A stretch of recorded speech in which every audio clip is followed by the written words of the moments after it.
Alright guys, hello to everyone. So I'm here with the Xpeng P7 EV.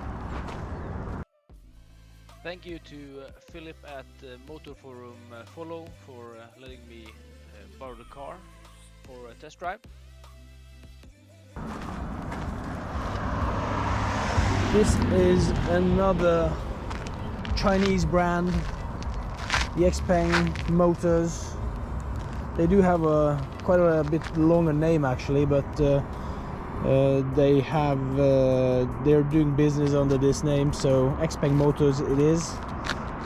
They've also made the Xpeng G3 small medium SUV, and this is their sedan. I mean, this is compared a lot to the Model 3. Now China, I mean, they are the biggest auto market in the world, right? They have a population of 1.4 billion and more, and they are really making a lot of stuff that is being adopted all over the world. This is the performance version of this car, Xpeng P7 Performance 4-wheel drive.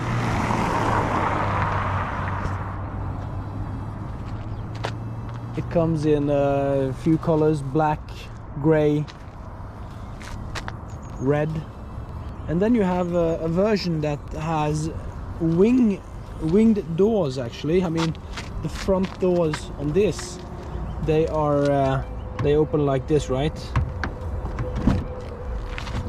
But then on the winged version, they actually just go up. They go up. Yeah. Interior looking pretty nice.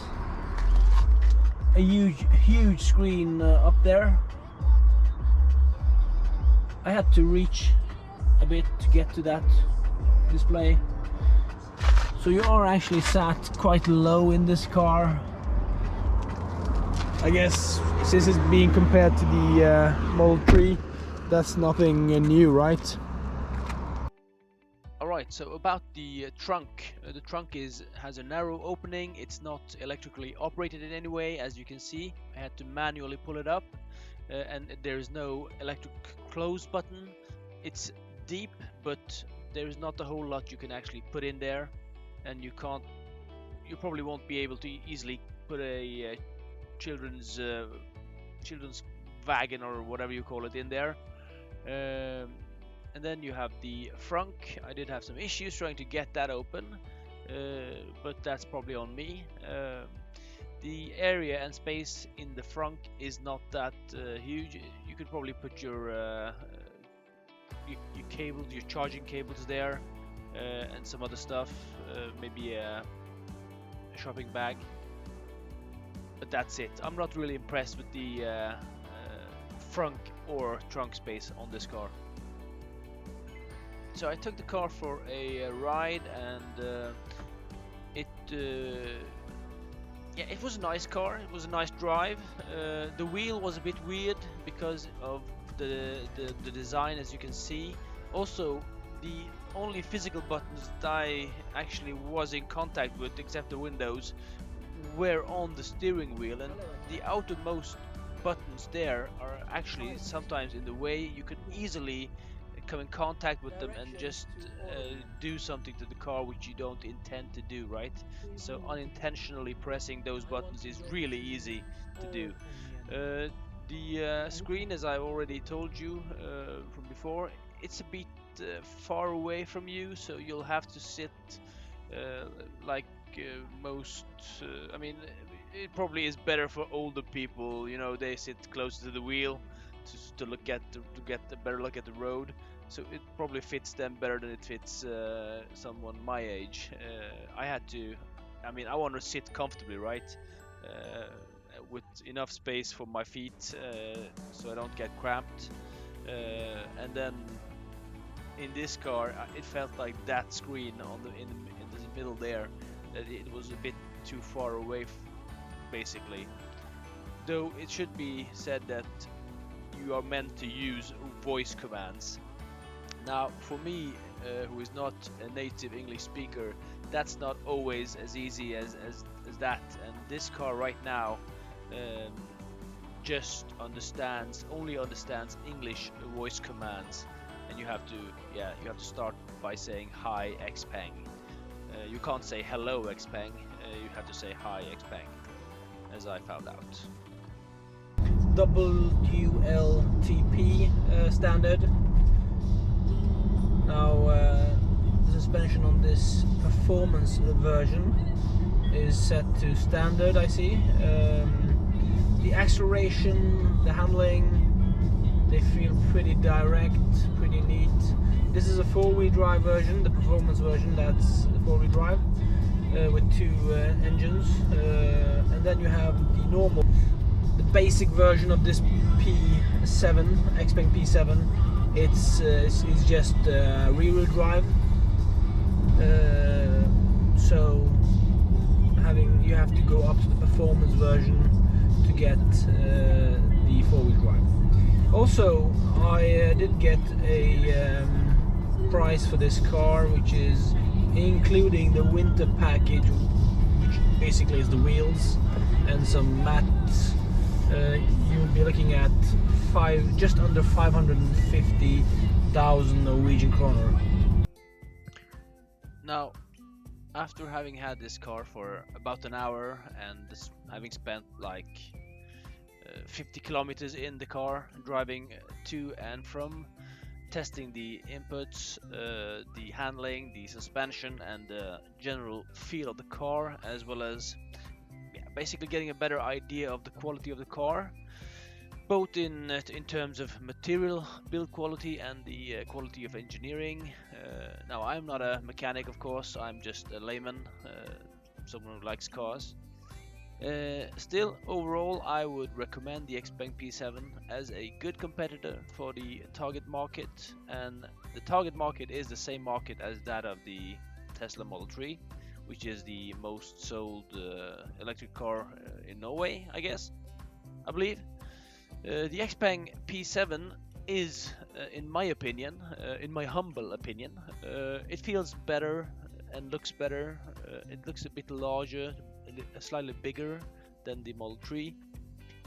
I initially actually compared it to the Model S, the Tesla Model S, but it is smaller than that, of course, and especially the trunk and frunk areas are really a lot smaller. So yeah, Model 3 is probably the best competitor for the Xpeng P7. Now, the Tesla has some things going for it, right? Like the charging stations and the network, the charging network. Xpeng P7. I mean, these things are some of the things that make us question if buying a different car than a Tesla is a good idea, right? Xpeng is a new brand. I mean, it started out in 2014, and really it's a young brand. So yeah, that will probably be kind of a turn off. I mean, it would probably mean you would. I mean, how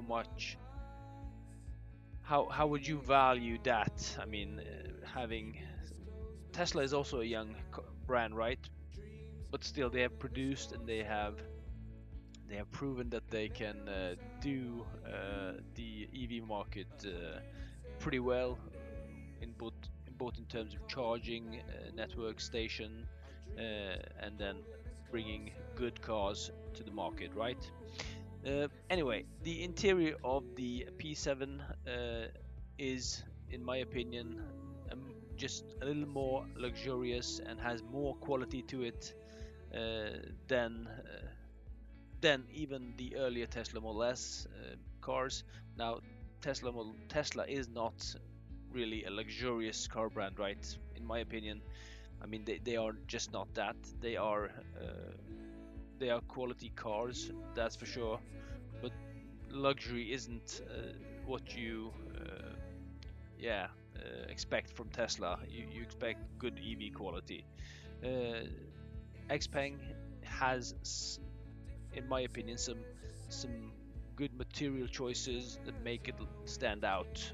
Now, for example, the Dino Audio surround speakers, which pop out in this Xpeng P7 Performance version, right? And the sound quality is pretty nice. And yeah, you also get panoramic glass roof as standard on these cars. Xpeng P7 does share some parts with its Tesla rival, and among those things are the gear handles and the wiper handles in the at the steering wheel. Uh, Driving the P7 felt good, though the acceleration is pretty nice. The handling felt good. The performance version has around 450 horsepower, and so this can easily get you into trouble on Norwegian roads. Xpeng say the car can do 0 to 100 kilometers per hour in just 4.5 seconds. That's for the performance version, the four-wheel drive version. The rear-wheel drive is slower, and but it has the longest range of these cars, right? So going up to four-wheel drive and performance version, you lose some range. You lose actually quite a bit of range, according to the numbers Xpeng have shown us. Uh, you can expect 530 with rear-wheel drive, but only around 460 or 70 with four-wheel drive. Now, 1 hour is hardly enough time to get the best impression and feel of anything car-related, but that's the time I had. So for the first impression and test drive, I'll give the Xpeng P7 a 7 out of 10 points. I'm sure as the car matures with updates and improvements for the software side of things, it can go even higher. The Xpeng P5 is coming to Norway later this year, and I'm hoping to also test that car when it gets here. Don't forget to like and subscribe if you found this video in any way interesting, and I'll be seeing you. Bye bye.